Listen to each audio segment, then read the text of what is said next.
Eu imagino que você já deve ter se perguntado como ser vista como uma líder de sucesso, como uma líder autêntica, como uma líder confiante. Você não tem ideia do quanto eu me perguntei sobre isso. Mas depois de ter assumido a liderança geral de uma equipe, ter construído um setor do zero para mais de 20 pessoas e, além disso, ter formado várias lideranças dentro da minha equipe e mais de 800 lideranças dentro dos meus treinamentos e formações, eu consegui perceber quais são os principais fatores que fazem com que você seja vista como uma líder de sucesso, como uma líder confiante, uma líder autêntica pela sua equipe. Então bora que agora eu vou te contar. Eu fui convidada para assumir esse desafio de gerenciar o time e eu nunca tinha sido líder ainda, não tinha experiência nenhuma. O meu líder da época, ele até comentou, cara, fica tranquila, a gente vai te desenvolver, vou te colocar numa mentoria, você vai fazer cursos, vai ter apoio e assim por diante. Então isso me deixou um pouco mais leve, né? Mas eu não sabia como que ia ser a reação das pessoas quando fosse comunicado para todos eles que eu estaria assumindo essa posição, que eu deixaria de ser par deles para começar a ser a líder deles. E eu lembro, assim, com muitos detalhes, do dia em que foi comunicado oficialmente para todo mundo. Foi numa reunião, estávamos numa mesa retangular, assim, e todo mundo ali bem concentrado nessa reunião. Esse meu líder, ele começou a falar, pessoal, a gente está no momento da empresa que a gente precisa de lideranças, a gente precisa de pessoas competentes, com energia, para fazer as coisas acontecerem, a gente está no momento de virada e tal. Então ele foi fazendo o discurso dele. E daí o que ele falou, eu quero anunciar para vocês que a partir de hoje vocês têm uma nova líder. Essa líder é a Aline. Ela tem total minha confiança e total meu apoio para estar nessa posição. Então a partir de hoje vocês passam a responder para a Aline. Claro que vai acontecer uma transição aqui do processo dela, mas eu quero que você saiba que a partir de hoje ela se torna a líder de vocês. Quando ele começou a fazer um discurso que estava dando a entender que ele ia anunciar a liderança de alguém, tinha uma pessoa da equipe que ela tava nitidamente muito incomodada. Ela tava, tipo assim, ela tinha uma pulseirinha, ela ficava meio que, tipo, se mexendo na cadeira, se balançando e meio que mordendo essa pulseirinha, assim, no braço. Ali eu já tava vendo uma certa ansiedade, né? Então eu já tava suando, eu tava nervosa, eu tava... Nossa, pensei que eu ia explodir dentro de mim nesse dia. E quando ele terminou de anunciar, as pessoas na hora, tipo, levantaram, fizeram uma fila e vieram me dar parabéns. Exceto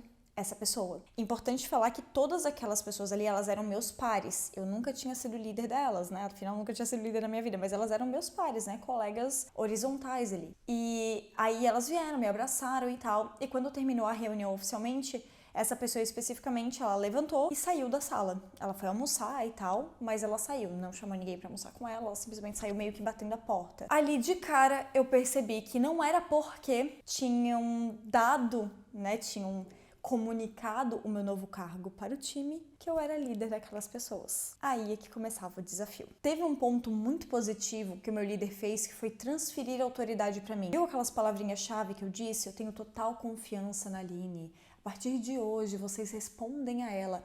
São pequenas formalizações que ajudam demais nesse processo das pessoas assimilarem que está chegando uma nova liderança. Só que conquistar o direito de liderar do time é diferente de ter o cargo. Existem muitas pessoas que são líderes até informais mesmo. É só você olhar, talvez, na equipe que você tem hoje. Pessoas que são super influentes, mas que não possuem um cargo. Por causa desse desafio, eu comecei a estudar bastante sobre quais seriam os passos para começar a ser vista como líder, né? Ser vista como uma líder confiante, ser vista como uma líder autêntica, ser vista como uma líder de sucesso. E eu descobri que existem duas principais formas dentro desse tópico aqui que eu tô trazendo, que é quando você tem conhecimento técnico, ou seja, você é a pessoa que mais entende tecnicamente das atividades que o setor executa. Vou dar um exemplo, eu tive uma pessoa da minha equipe, que era uma pessoa do comercial, que era uma pessoa assim, exemplar no comercial. Referência demais. Foi a primeira pessoa que entrou na equipe, por sorte, super alinhada com a cultura da empresa. Por sorte, não necessariamente, porque teve, né, muito trabalho ali de uma contratação correta. Mas conforme as pessoas foram crescendo nesse time comercial, essa pessoa cada vez mais foi se destacando, porque ela era muito boa tecnicamente. Ela tinha muita habilidade para treinar as outras pessoas, justamente pelo conhecimento que ela tinha, experiência que ela tinha. Então as pessoas já viam esse funcionário como líder antes mesmo dele estar numa posição de liderança. As pessoas já buscavam ele para tirar dúvidas, para desabafar, para pedir ajuda e assim por diante. Esse é um caso que quando você promove essa pessoa, para as outras pessoas é quase que uma questão meio lógica de aceitar que essa pessoa foi promovida, porque fica uma vibe do tipo, realmente, essa pessoa, ela já, né, é a que mais entende, tem muita condição de auxiliar a gente e tal. Então, realmente faz sentido essa pessoa ser promovida. Então, quase que de uma maneira automática, as pessoas reconhecem uma pessoa que entende muito tecnicamente quando ela é promovida a líder. É algo que é instantâneo. E eu não tô falando aqui só sobre ser promovido dentro de uma empresa. Isso também cabe para empresárias, tá? Porque às vezes você é uma empresária que entende muito tecnicamente daquilo que você tá fazendo. As pessoas, elas tendem a te admirar muito. Elas tendem a olhar para você e falar assim, cara, ela entende, pelo menos ela manja muito disso daqui. Às vezes você nem é uma líder boa, vou chamar assim. Mas só pelo fato de você ter muita habilidade técnica, quase que para as pessoas é uma questão lógica aceitar a sua liderança. Só que no meu caso, eu vivi a segunda situação. Na verdade, foi um pouquinho do misto do cenário 1 com o cenário 2, mas muito mais do cenário 2, que é quando você não tem habilidade técnica, tipo, quando você não é a mais especialista do setor, mas você é escolhida por algumas questões de comportamento. Para as pessoas é muito difícil entender, não é lógico na cabeça delas quando você promove alguém por comportamento, porque geralmente comportamentos de liderança não são necessariamente vistos pela equipe, são vistos pela liderança acima, né? Porque ela tá observando, tá vendo quem vai ser a pessoa que eu vou promover e tal. Então é natural que isso aconteça. Inclusive em empresárias é muito comum de abrirem empresas em que elas não são especialistas nesse assunto, só que elas quiseram abrir um negócio e começaram a contratar pessoas que manjam muito dessas habilidades técnicas que a empresa tem que ter. E essas empresárias também podem ter um desafio de ser vista como líder, justamente porque ela não tem tanta habilidade técnica. E aí o que acaba acontecendo? As pessoas ficam o tempo todo querendo validar a decisão que foi tomada, querendo validar a sua posição, se você realmente está no lugar que você merece, se você realmente tem competência para estar ali onde você está. E uma coisa que é importante de falar é que, ai, Aline, então se eu não tenho habilidade técnica, tá tudo perdido? Não, de jeito nenhum. Mas eu quero falar uma coisa aqui pra você que tem muita habilidade técnica e é líder atualmente desse setor que você é especialista, que tem um porém bem grande, tá? Essas pessoas que são promovidas ou que ocupam uma posição de liderança, que manjam, são especialistas do setor, elas têm um ponto fraco muito grande, que é, essas pessoas tendem a querer centralizar demais as tarefas, tendem a não delegar tanto pro time, tendem a ser perfeccionistas demais e querer que tudo aconteça do jeito delas, tendem a virar gargalo do time, e como sente que as pessoas, de uma maneira meio mínima ali, mas te respeitam no dia a dia, tendem a não se desenvolver para exercerem todas as outras tarefas de liderança, todos os outros papéis de liderança que precisa ser feito. E aí o que acaba acontecendo? Às vezes essa pessoa, ela só tem um cargo,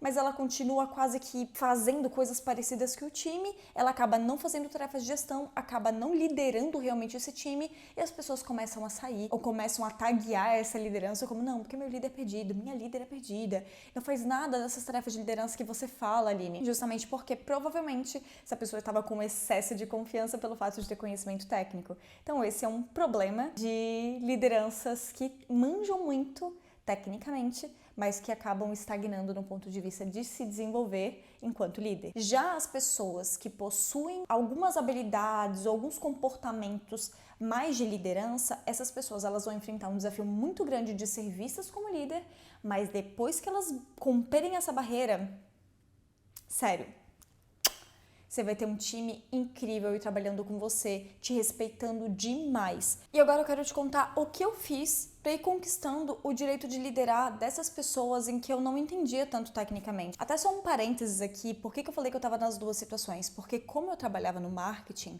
eu era copywriter, eu era uma pessoa que eu manjava quase de tudo dentro do marketing. A única coisa que eu não sabia fazer operacionalmente era a parte mais de tráfego e tal, só que eu sabia tudo que eu precisava que acontecesse dentro do tráfego, então eu entendia muito de marketing. Só que eu liderei pessoas do comercial, liderei pessoas do sucesso do cliente, liderei pessoas do financeiro, liderei pessoas do RH, e assim, eu não tinha habilidade para todos esses setores. Então eu tive que aprender a liderar pessoas no qual elas sabem muito mais do que eu.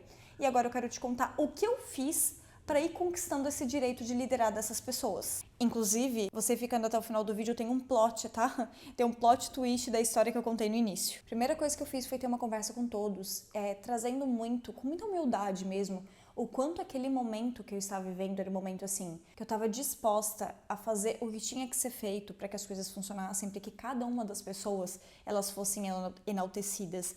eu deixei isso muito claro, porque eu falei, cara, o meu papel aqui é fazer com que vocês entreguem o melhor, eu dar abertura para vocês não terem nenhum tipo de desafio, nenhum tipo de barreira na frente de vocês para que vocês possam fazer aquilo que vocês têm de melhor.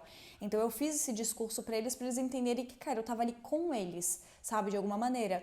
Na sequência, tipo, quase que logo depois dessa conversa, eu fiz uma conversa individual com todas as pessoas para conhecer elas agora numa ótica diferente. Porque antes eu conhecia elas na mesa de bar, no almoço, no rolê, mas eu precisava conhecer elas enquanto profissional, saber mais da rotina delas, o que de fato cada uma fazia, o que de fato cada uma delas gostava de fazer e tinha habilidade para fazer. Então eu tive uma conversa individual com cada uma das pessoas para que eu começasse a me conectar com elas. Aí nas conversas individuais periódicas, né, que eu fazia a cada 15 dias, eu gostava muito de ficar perguntando sobre quase que um 360 da vida, sabe? Tipo, tá aí, como é que tá a casa? Como é que estão as coisas, sei lá, os teus hobbies? O que você gosta de fazer? Qual que é o teu filme preferido? Qual que é a tua série preferida e tal?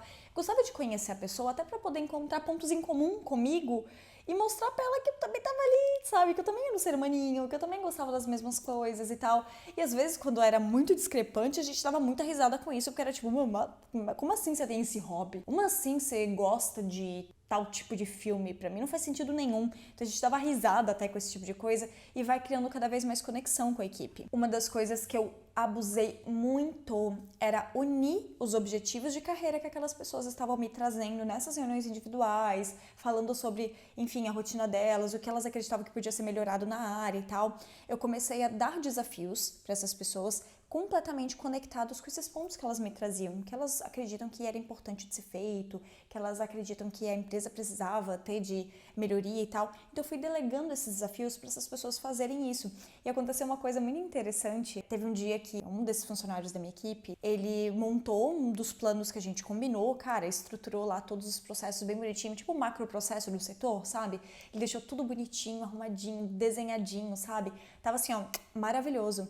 E um cliente na época dessa empresa que eu fiz parte pediu para fazer um benchmark, pediu para saber como é que era o setor daquela pessoa. E aí depois que ela apresentou, ela fez o benchmark com a pessoa e tal, aí depois ela tava lá na mesa do café falando assim, cara, o cliente X falou assim, meu, que modelo, como vocês são um exemplo disso e tal, que incrível. Falei, cara, olha que da hora. Tipo, foi através de um plano que a gente montou juntos, executou e depois acabou recebendo um reconhecimento sobre isso. Então esse foi muito do meu objetivo, mostrar para as pessoas que aquilo que elas estavam fazendo tinha um porquê por trás. Então, acompanhado a isso, eu fui dando muito feedback e muito reconhecimento. Só que feedbacks em tom de toque, sabe? Meu, o que você acha de melhorar isso daqui? O que você acha de mudar isso daqui? Meu, cara, isso aqui ficou muito legal, parabéns. Meu, que bom que você conseguiu entregar isso aqui no prazo que a gente combinou. Cara, que massa, meu. Que bom que eu posso contar contigo. Então, assim, fui dando muitos feedbacks, reconhecimentos pontuaizinhos e, cara, foram fazendo muita diferença. E aí eu fui sentindo que aos poucos essas pessoas começaram a me ver como líder. Elas viram que eu não tava ali querendo ocupar o lugar de ninguém, que eu não tava querendo competir com ninguém, eu tava realmente ali junto com essas pessoas. E tem uma coisa que eu acabei não comentando com você no início desse vídeo, mas nesse processo de conquistar o direito de liderar, um dos desafios bem grandes que eu acabei vivendo foi entender que eu não era mais par dessas pessoas e que eu precisava sim ter comportamentos sutilmente diferentes. Eu continuei indo pro bar, eu continuei saindo com a galera, eu continuei dando rolê, isso não mudou. Só que dentro da empresa, algumas coisas precisavam ser diferentes. Eles precisavam entender que eu iria cobrar. Antes eu não tinha por que cobrar, eu era par.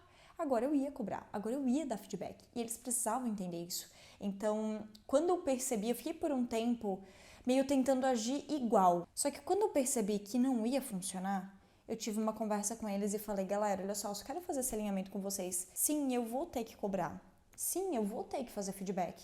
Só que se nenhum de vocês quer ter nenhuma cobrança minha e tal, meu, vamos combinar as coisas, entregar no prazo que vocês nunca vão ouvir uma cobrança minha. Eu lembro que eu fiz isso até meio numa vibe de zoeirinha e foi muito positivo, sabe? Então eu fui encontrando algumas pequenas formas dentro da rotina de líder, ou seja, eu só fui sendo líder. Nada do que eu falei aqui é extraordinário.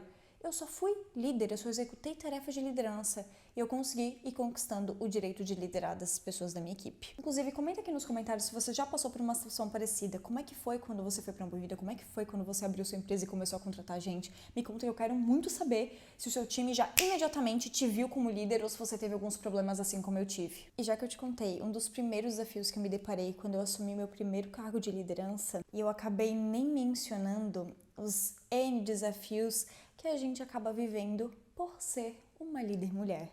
Então eu tenho um vídeo completíssimo falando tudo sobre liderança feminina, só que assim, sem opinião, tá? Esse é um vídeo cheio de dados, maravilhoso inclusive para você ficar bem munida na hora que você for discutir, debater com alguém que acredita que os direitos já estão iguais. Então clica aqui nesse card, nesse vídeo que tá aparecendo aqui agora para você assistir esse vídeo.